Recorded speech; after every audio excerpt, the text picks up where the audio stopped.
ngwino hano ariko nukora amanyanga ndakumerera nawe ubwo naho turushya kandi ari uri mu makosa urabyishyura. Nitwa Tamba Samuel navuye Kanombe naje ejo bundi mfite icyo kibazo kiremereye maranye iminsi nahawe ubutaka mu 2002 n'umuntu nakoreraga. Nabuhawe nande? Nabuhaye na Dera. Wabuhawe n'umuntu? Nabuhawe n'umuntu. Umuntu yaguhaye ubutaka? Yamuhaye ubutaka. Ntabwo ari leta? Ntabwo ari leta. Ndubaka 2006 muri 2014 nubwo umuhungu yaje kumuramo ngo nimvemo kandi barahamaye narubatse aza mu nteko y'umuganda arabivuga umuganda yavuga ati umuntu yarubatse ntabwo apfa kumukuramo muramwishyura cyangwa mu muhingo uranaje handi. Arakomeza ajya mu nzego z'umurenge n'akagari. Akagari karaje n'umurenge ntahari no kuba Perezida wa Repubulika nagiye gushaka kirakabaza saa 12 n'igice ibintu byanjye baraza barafata bijugunya hanze ntahari ntabazwa n'abantu ndahagera nsanga bazanye imodoka kubipakira ndatabaza ahantu hose mu muntu wantabara ndangije ibintu bihagaze imbere bazana polisi zasiye ku murenge zose ziza aho ngaho bati ibintu turabitwara nawe tugufunge nako wa Perezida wa Repubulika nuko habaye abaturage. Murakoze nako wa Perezida wa Repubulika kandi yengoyo igihe twari Rubavu yaraje ni nawe namuboneye muha contact zanjye acaza kunshaka ndi mu manama ndabura aho mpugukiye ndamuhamagaraza mubiri wanjye turicara ambwira ikibazo cye. Ikibazo cye ni umuntu yakoreye nkuko abivuga. Umukecuru aramubwira ngo nazingazinga akazu ku isambuye. Icyambere yabikoze bitubahije amategeko ari akajagari. Icyakabiri uwo mukecuru avuga ntago yigeze amuha ubutaka kuko nashakishije naho bemeranyije naho basinyanye Mutamba twaricaranye turabiganira. Nyakubahwa Perezida wa Repubulika nza gukurikirana ibyo arimo avuga ngo bamujugunye hanze nkuko umubona yabaye stabone birinda ubwo bahamukura. Icyambere basenya akazu kubera kari akajagari. Icyakabiri umukecuru avuga ati jewe iyi ni isambu yanjye n'umuhungu bavuga ntibinamwanditseho biri ko ubu nta cyangombwa nari nabimubajije arakibura. Icyakabiri tumaze kumvikana tumaze kubiganira yarambwiye ati ndakennye. Ndabibwira nti niba ukennye dufasha abakene genda ujye mu mudugudu wawe wapuruvinge ko ukennye uze tugufashe nk'umukene. Siko twabyumvikanye Tamba?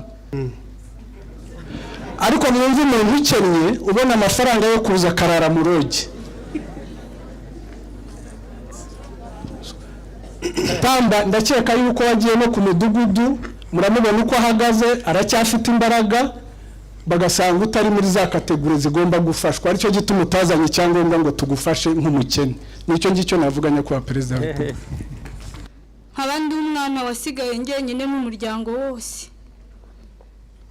Amahirwe mbonye ndanezerewe bindutira kubona data kuko kenshi narabifuje ndafungwa. Komeza ugere ku kibazo cyawe iravuga. Ikibazo mfite ni amasambu yaho mvuka. Ubuyobozi bwarayanyimye ubu nkora akazi k'ubuyaya narerewe muri Orferi na ku Nyundo. Umupolisi wantwaye nawe amaze kwishyuza imitungo aranjugunya. Nyakubahwa Perezida wa Repubulika ni hehe kizwe nande abayobozi mukigejeje? Nta muyobozi utakizi meya arakizi no kuri TV1 nakigejeje. Meya ari hano? Nyakubahwa Perezida wa Repubulika ikibazo cy'umwana naragikurikiranye nkuko meya yabivuze hari amasambu yagurishijwe na se. Yagurishijwe hagati ya 87 na 92. Ayo ngayo aravuga ngo nayo nibayamusubiza. Hari amasambu yagurishije avugishije ukuri ayagurisha gifite imyaka mito. Ayo masambu akarere kayatse n'abayaguze katabahaye ingurane karayamusubiza arayafite kandi ari wowe wanayagurishije. Ari nawe wayagurishije niba mbeshya ambeshyuze hano. Icya gatatu harandi ayo ngayo bavugaga barimo bagishaka gukuramo abaturage bari barayaguze. Hari nayo mu cyumweru gishize baguhamagaye bakwereka n'impapuro bazihinduye wanga kuyakira uvuga ngo urashaka ngo cyetse nibaguha na yandi yaso yagurishije. abisitabo nararuhanya oya ubu turaza kubikemura nabyo isubirire ubu tuzagera nariya ahubwo arimo abaturage bashaka kubakuramo nayo ngira ngo babarekeremo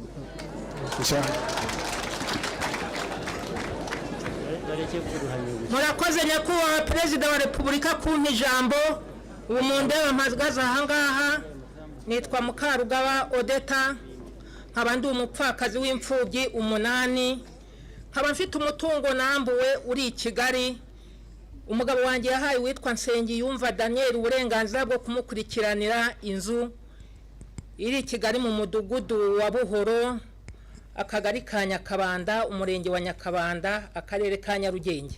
Icyo kibazo ubwo wasuraga akarere mu cyahoze ari Rusenyi tariki ya 10 y'ukwezi kwa gatandatu mu 2000 icyo kibazo nakibagejejeho banya kuwa perezida wa repubulika.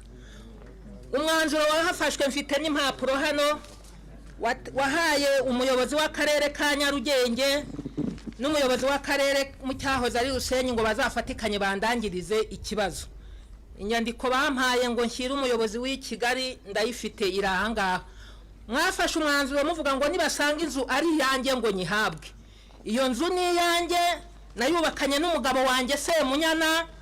Uwo mugabo tuburana iyo nzu avuka muri uyu murenge turimo hari n'abaturage ba hano bamuzi rwose yitwa Nsengiyumva Daniel mwene ntabwo. Avuka muri uyu murenge nkaba mvuka muri Nyamasheke hariye. Iyo nzu yanjye imazemo imyaka 18. Ibi bintu ubonye inzego zose z'ubuyobozi uwo mu minisitiri w'umucamanza mperutse kumwandikira ibarwa uwo nguwo muri kumwe ntabwo ndabona igisubizo. Inzego zose nazinyuzemo kuri perezidansi aho ngeze hose ukubonye bamfashe hano niko mparafatwa ninjye uheruka gufatirwa inyamasheke aba bapolisi barangota baranshuka bampangwa amanomero ya telefone yabo ngaha aho banyandikiye n'amazina yabo ariho n'ukuri ntabwo mbeshya bagahora bandindagiza. Ariko uretse gato mu polisi bari hano n'induzi iki kibazo baoroheje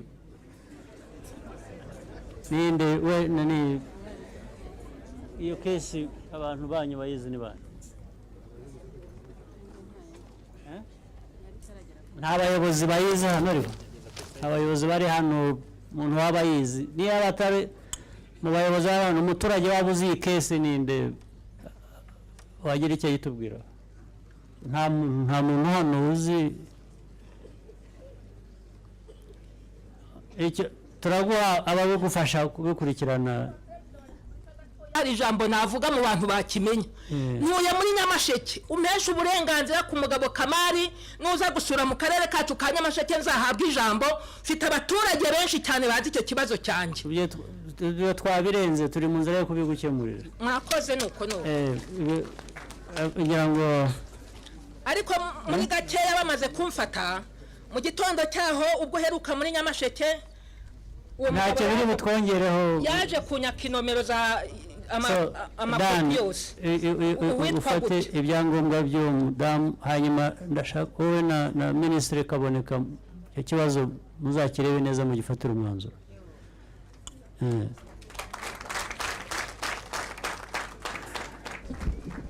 nkaba mfite ikibazo cy'amafaranga twambuye na bagenzi banjye ku rwibutso rwa Bisesero mu mwaka w'2012 kugeza uyu munsi amafaranga twatarabona kandi twayakeneye ngo twiteze imbere. Murakoze nyakubahwa perezida wa repubulika. Mwambuwe nande?